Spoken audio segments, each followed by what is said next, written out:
Hello everybody and welcome back to the channel. Do you think that combo decks are just the greediest decks of all time? Because that's a common sentiment after the most recent Sanctuary Open Series tournament. Recently, this just happened a few days ago. Gatorbait TV won the most recent Sanctuary Open Series event using Malcolm Kedis, which is a combo deck, against Satyr Enchanter, Arden and Malcolm, and Abdel Sword Coast Sailor. Now, 3 out of 4 of these decks are combo decks, and notably, Gatorbait won this game on turn 3 in first seed. So, after this occurred, there was some discussion in the commentary booth about how combo decks aren't playing enough interaction and they're all greedy, and that sentiment has been perpetuated outside of just that commentary booth and is a sentiment that a lot of players seem to have after watching this event. And today, we're here to talk about that. Are combo decks actually that greedy?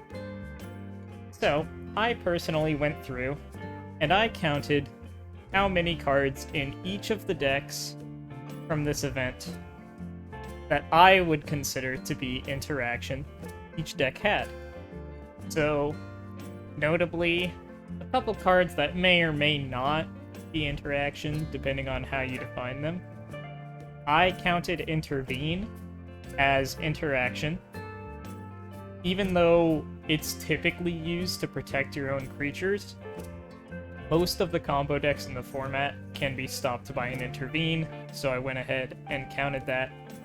I did not count Dispel, because Dispel doesn't work against about half the combos in the format, and is typically, once again, used mostly to protect yourself. So those are a couple of notable cards.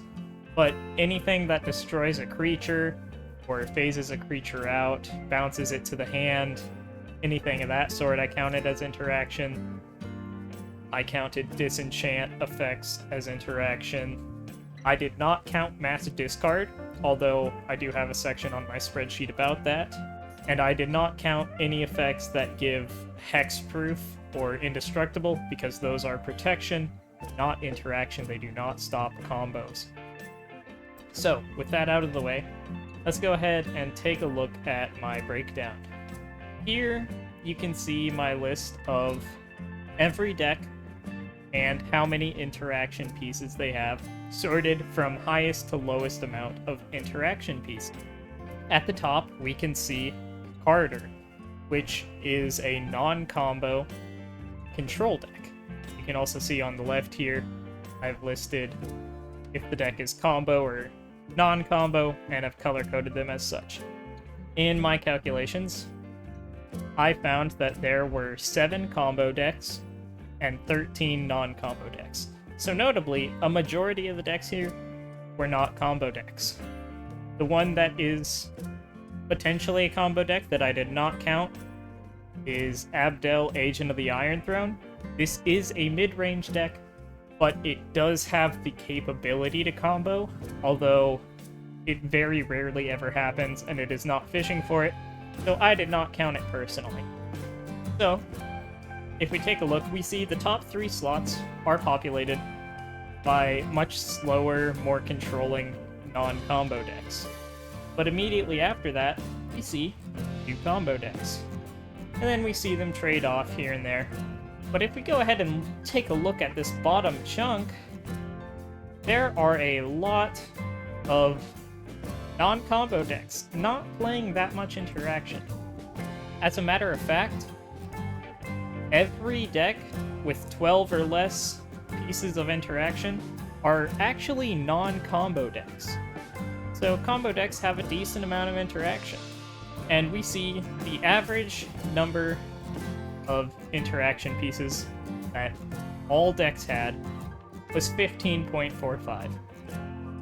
So if we go ahead and take a look at just non-combo decks, we can see that they averaged 14.7, which is lower than the average. Additionally, if we count mass discard as interaction, we hit 15.6, whereas the average, if we count mass discard, is 16.1, so we're still a bit below average. And if we look at just combo, we actually see the average amount of interaction is 16.85. So even if we count mass discard, which none of these decks have, we're still above average on the number of interaction pieces that are played in the combo decks, as opposed to non-combo decks. And even if we count Abdel, Agent of the Iron Throne, our average interaction suite count goes down to 16.25, which is still above average in both scenarios.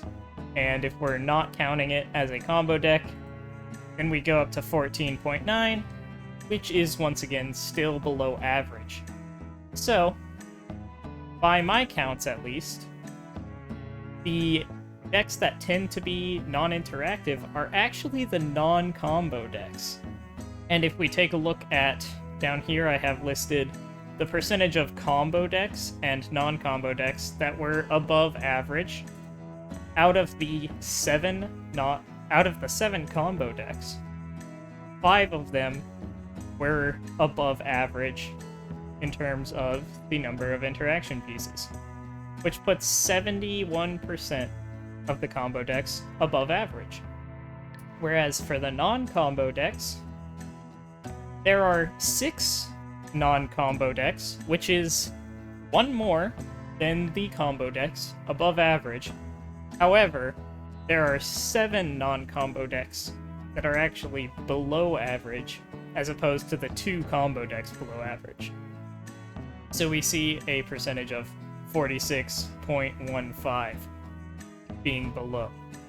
So, overall, if you think that combo decks are super greedy and not playing the interaction that needs to be played, maybe actually take a second look at what the interaction suites look like in these decks. One thing that I didn't cover here is what pieces of interaction these decks are actually playing. And if we take a look at some of these control decks, or slower non-combo decks, we see that they are actually playing a lot of very solid interaction and some free interaction, but they're also playing some slower, more expensive interaction, some sorcery speed interaction.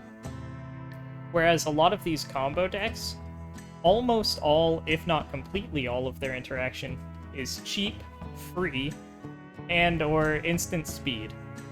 So hopefully this video was interesting to you all. Hopefully you took a bit away from it. You can't just blame the combo decks for not playing interaction. You gotta look at your own deck, take a look at what the combo decks are actually playing, what your interaction actually does against those combo decks, and how you can play around them if you're planning on not playing combo. You need to come prepared. But, as always, this is very subjective. I'm the only person who had any hand in counting these pieces of interaction, so on and so forth. So feel free. I'll put the link to all of these deck lists in the description down below. And if you want, you can go ahead and do your own count. See how many pieces of interaction you count in these combo and non-combo decks, and do your own comparison. Our numbers will differ, because we'll probably count different things as interaction or not as interaction.